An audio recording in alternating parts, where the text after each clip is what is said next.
We are live. Hello, everyone, and welcome to Dressed Rehearsal. Today's guest is Thomas Doelger, who is currently on Broadway in the Book of Mormon and famously backstage as the Alan Cumming of the Eugene O'Neill Theater, running the Book of Mormon's own game of Traitors. So, Thomas also has a hysterical podcast with his middle school girlfriend turned best friend, Kendall, called Everybody's Best Friend that you also need to check out. But welcome, Thomas. We are so happy to have you. Oh my God, I'm just thrilled to be here. Thank you for having me. Of course, what a treat. So, my first question that I really want to get into it with you is what show got you hooked on theater? Oh my gosh. Well, the first show, this is such an like typical answer. The first show I ever saw when I was 9 was Wicked. Duh. Honestly, epic choice. I know, and I was honestly shout out to my parents for getting all four of their kids into a car to see that. And I was just so deeply obsessed. As I feel like much of our generation was. So Wicked really was the first show that like I saw and I was like, "Oh, well, that's it." And then growing up, like Billy Elliot was a huge like Mm-hmm. source of passion and joy for me. I remember I saw it when I was in like 8th grade, and I just cried from beginning to end because I was like, oh my god, just like storytelling is so powerful, and also like this. I had never taken a ballet class, but I was like positive I could be a Billy Elliot on Broadway. So Right. like the delusional part of my brain was like, this is me up there. It's like, Mary, you've never put on a pair of ballet shoes. What are you talking about? Well, that's funny because Billy Elliot was my first Broadway show that like rocked my brain. And my mom and I were in the city and we were like, we're gonna see Lion King. Like, we're gonna be like every other, I think I was in like fifth grade or something. It's like, I'm Yeah. like every other kid, let's go see Lion King. They had no tickets, but Billy Elliot had some school group cancel. So we got like the last row. And I think it's the Annie effect of like when you see someone your age on stage and you're like, oh, like I could do that. Like no one else thinks you can, but you know in your heart. No, of course. Yeah, it was just I don't know what it was about. I think it really was just like not in a talent sense, obviously. Again, the ballet shoe of it all, but like my age doing it and like I don't know. It really just like changed the game for me. And then my like I always say my favorite musical and a musical that like formatively sort of like I would say brought me into theater as a profession was Next to Normal. I'm obsessed. I did it when I was 16. It was like the best theatrical experience of my entire life. And I just think that was also like I grew up in a town that had a psychotically good drama program for a public school. And so I was really thrust into the whole like you just cut your heart out and leave your heart on the stage, and that's acting, and it's serious and it's heavy and it's whatever. And I think Next Normal kind of blended those two loves of mine, where I was like, oh, this is like really serious and really heavy, and also like they're belting really high. Check check. So yeah, those are like my big three, I would say. And we're getting the PBS recording of Casey Levy's Next Normal. Can't wait. I can't wait. I saw it. I didn't see it on Broadway, but I saw it when it came to Hartford, where I grew up on the tour. And I remember I was just like, oh my God, this show is so amazing, but we have got to put Alice Ripley out of her misery, this poor woman's vocal cords. She did not get one note correct, but I was like, honestly, work. She's still an icon. That is hysterical. And going off of High School Thomas, you're performing at your high school. And I'm curious, do you feel so far away from that version of yourself, or you're just like, I'm coming home? um, Both. I will say, so our school didn't do we didn't do like high school musicals. We did this like massive high budget, like 1990s style, like jazz show, like big band jazz show. That was like the most important thing our town did. So like while we were like rehearsing for it, it really was like life or death. Like who like friendships were shattered. Like, oh my God, it was so dramatic, but it was so important to me. And I've always sort of in the back of my head been like, oh, I hope I'm like successful enough one day to come back as a Pops and Jazz guest. So A full everyone is circle. no, it's silly because like I was so obsessed with it in high school and like remain obsessed. Every boyfriend I've ever had, I've like been like down a YouTube rabbit hole with, and I'm like, I'm so sorry, but this is important. This is who I am. So going back is like so sweet and full circle. I do feel very far away from the high school version of me just because I feel like I am just like such a different person. But as far as like the experience and the memories of like doing that show on my high school stage, I'm so excited. And I get to like go a day early and like give like a talk to all the current kids. It's I'm really really excited. It's gonna be really sweet. That is like the full circle. Everyone has those like little touch points where you're like, oh, like for no one else but me, like this is the I made it.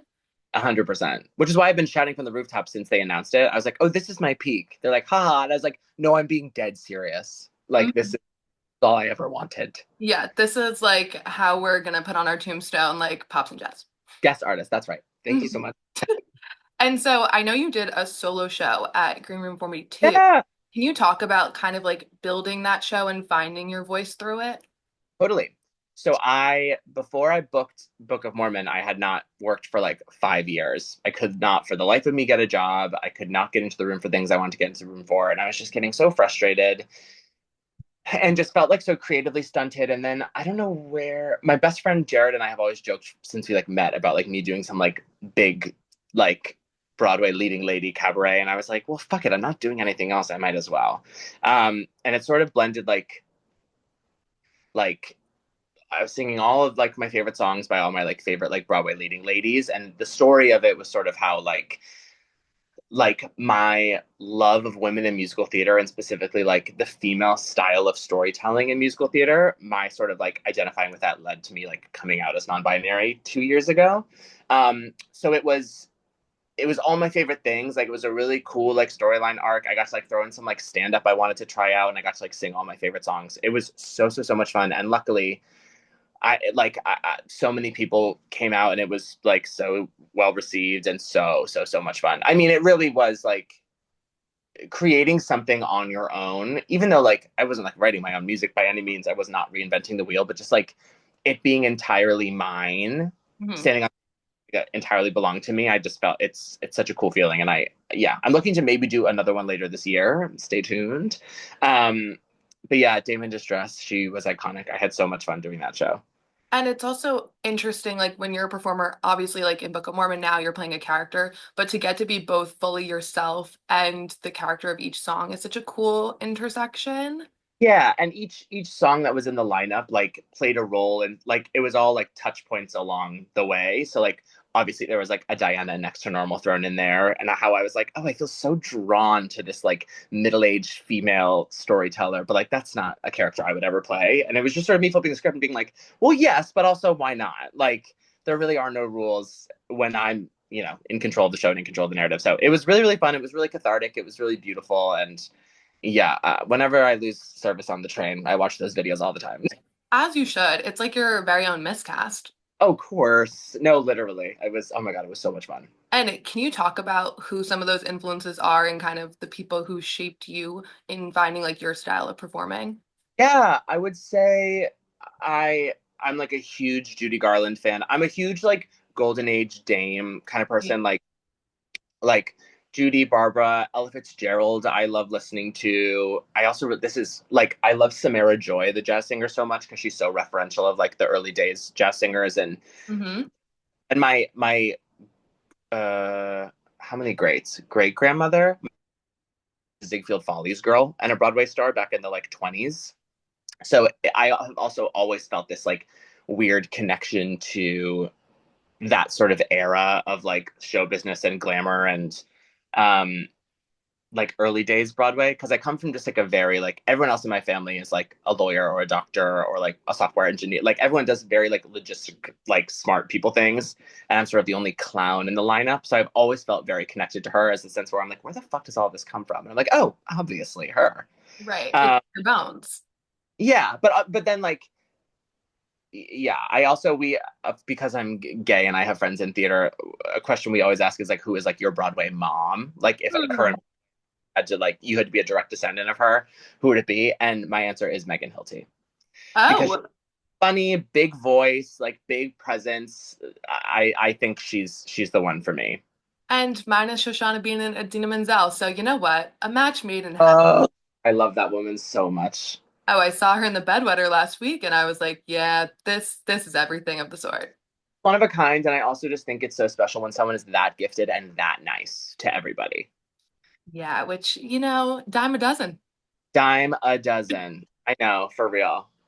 Okay, and then shifting gears a little bit.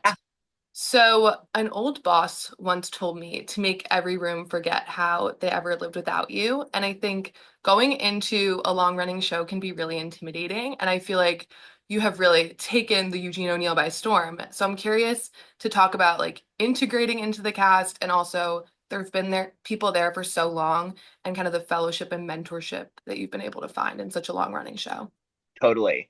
I think coming into it, I was not into I'm someone who acclimates very quickly. I have no trouble making friends or connecting with people.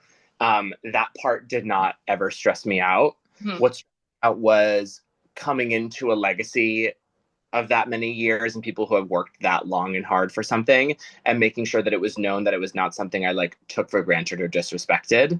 Um, so I think, and like, which a lot of the people in the building have told me is very refreshing. Like, I think it was a nice, I just like sort of I still do like sort of lead with gratitude in that building, like every time I am there. So even if I'm like really, really tired, it's the eighth show of the week and I'm like hungover and I like don't want to be there. It's just taking that moment of like looking out into the audience and being like, look where you are. Like, this is so special and this is not a common experience for a lot of people in our industry. So I think leading with that gratitude was very refreshing for a lot of those people to be around. Not that they're not grateful, but just it's easy to become complacent when you're some in the same job for a decade. Um, so I think leading with gratitude sort of helped me navigate like ensuring that everyone knew I knew what I was coming into, and I had full respect for all the work they had done over the past few years, and then past 15. Um, and yeah. I mean, I luckily I didn't have to work that hard because it is truly the nicest building of people on Broadway.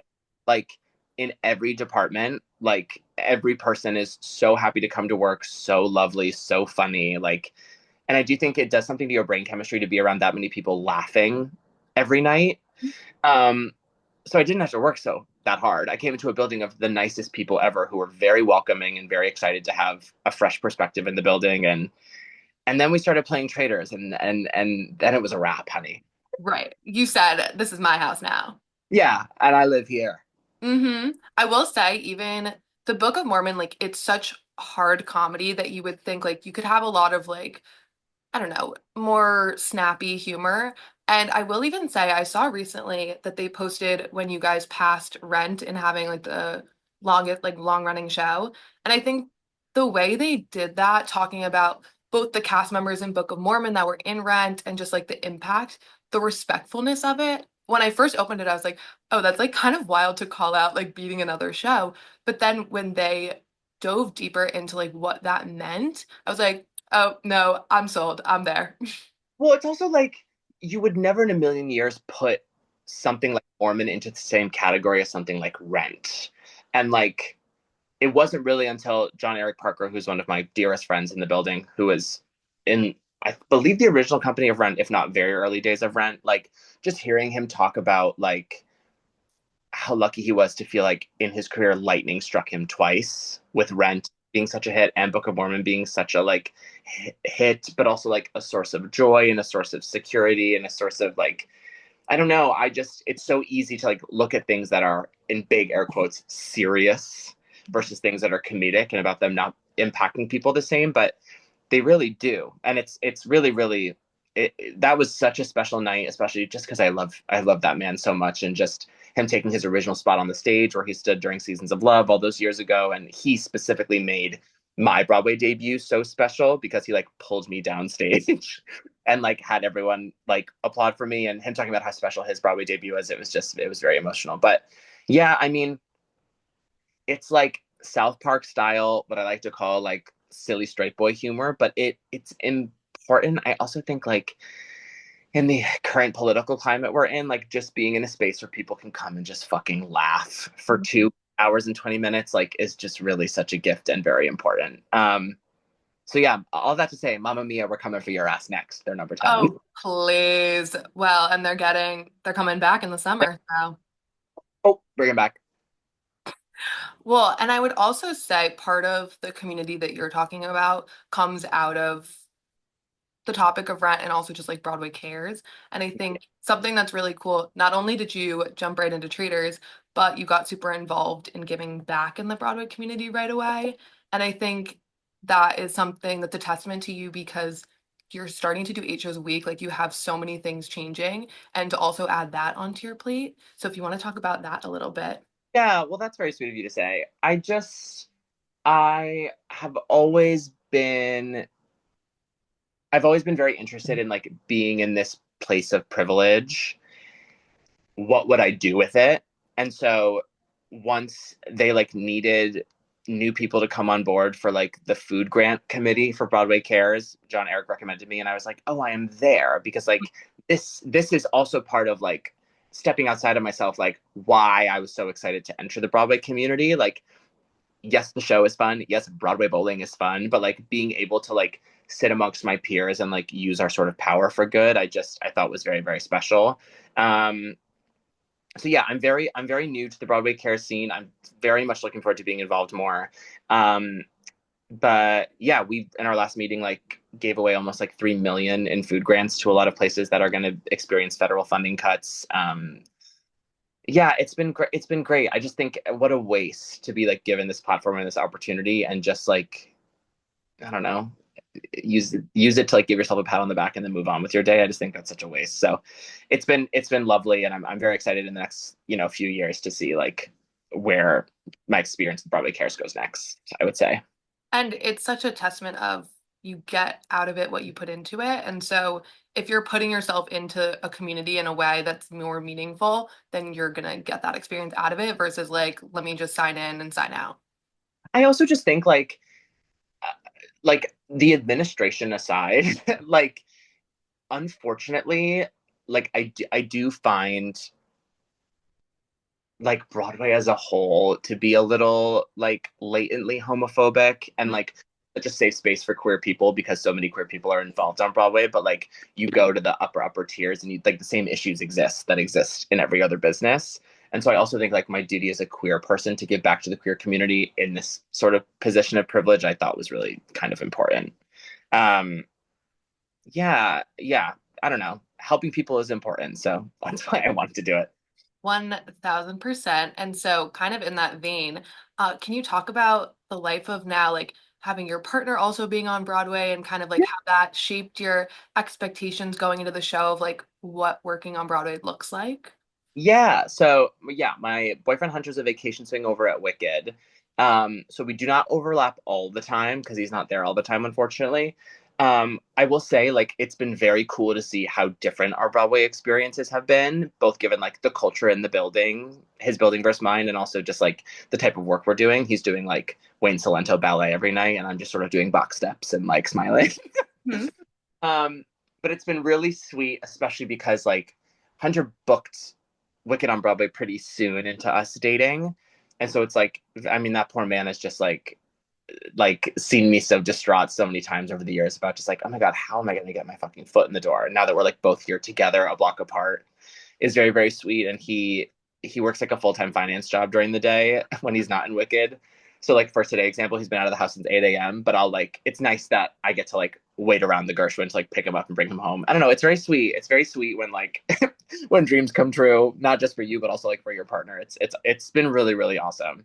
And getting to share that together. And also just like I can only imagine like high school you is like dreaming of that life of like No, walking through like theater.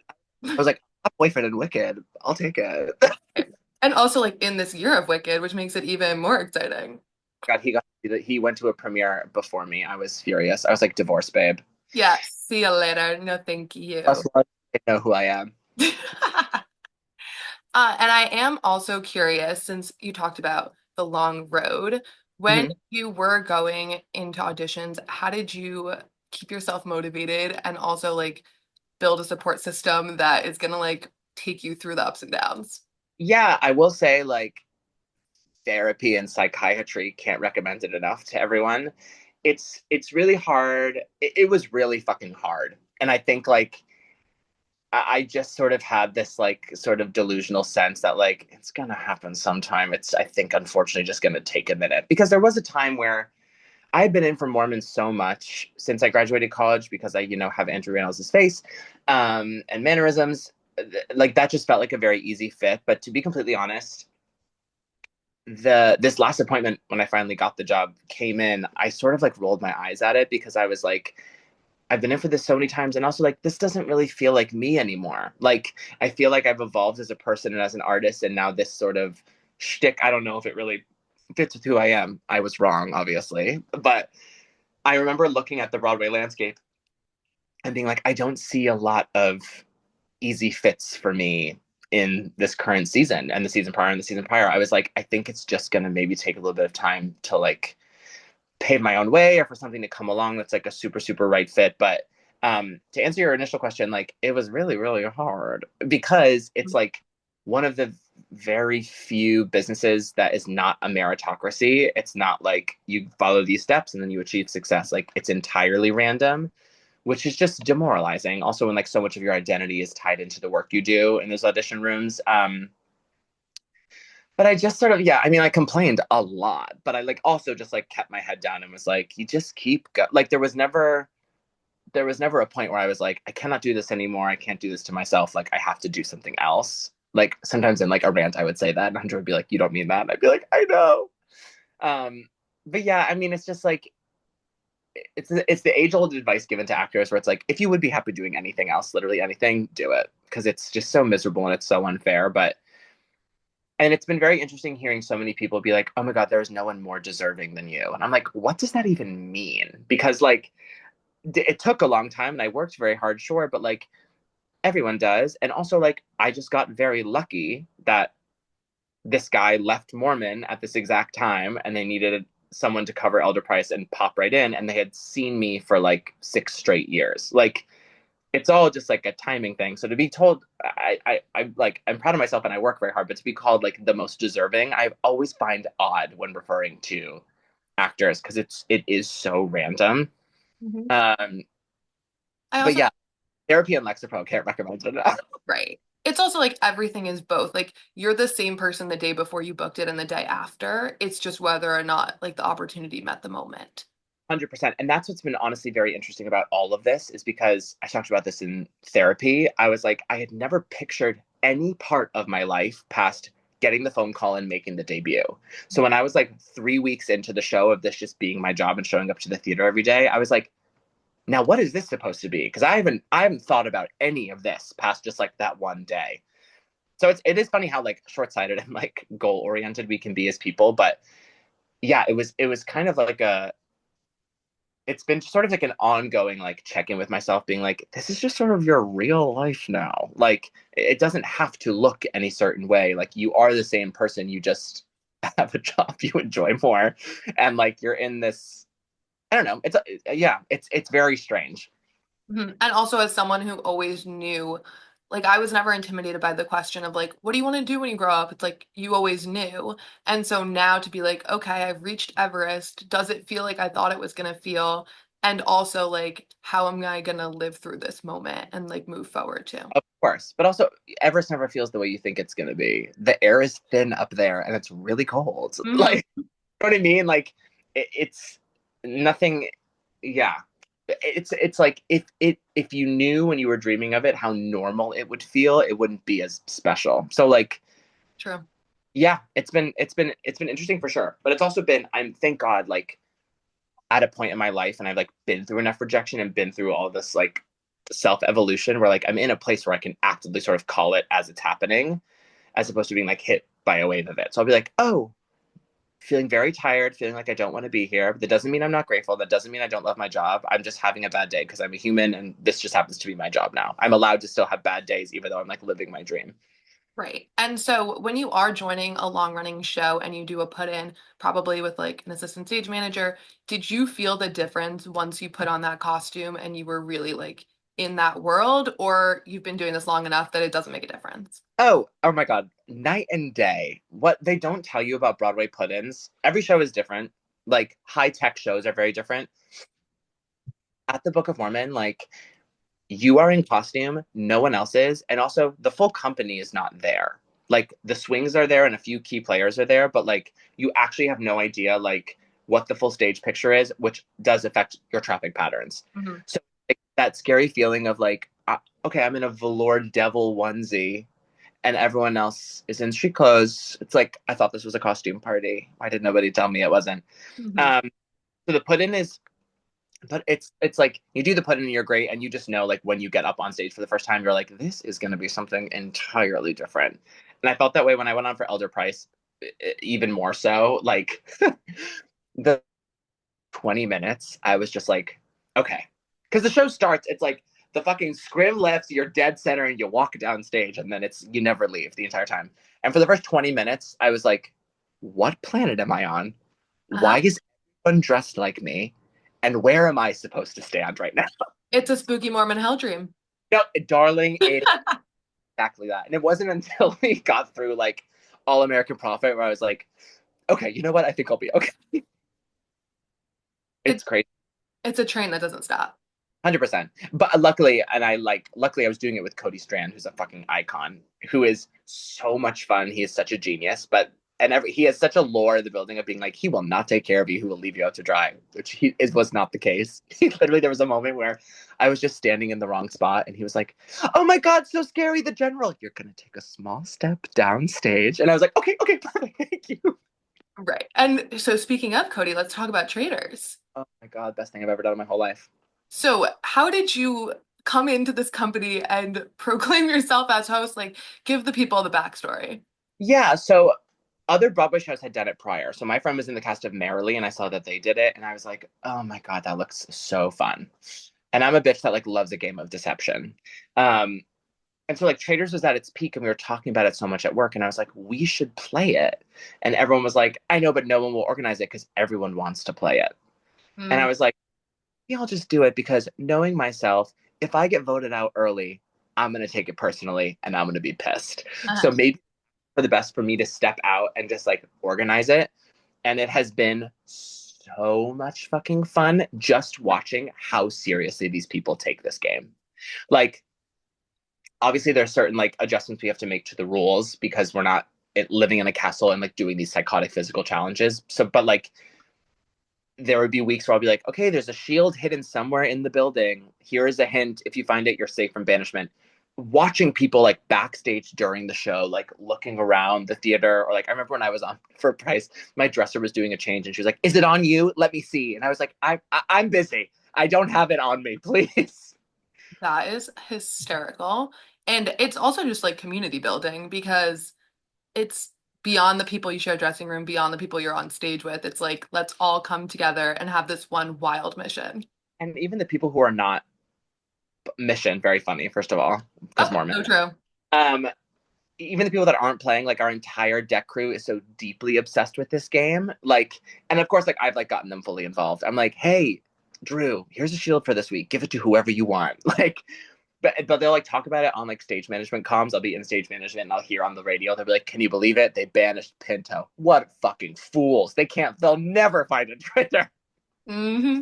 It's been so fun, and especially it's my first winter on Broadway, but it's apparently supposed to be like very sort of slow and kind of monotonous. So everyone's like, this was a perfect idea to do for the winter to like get us all excited. But yeah, finale is this week.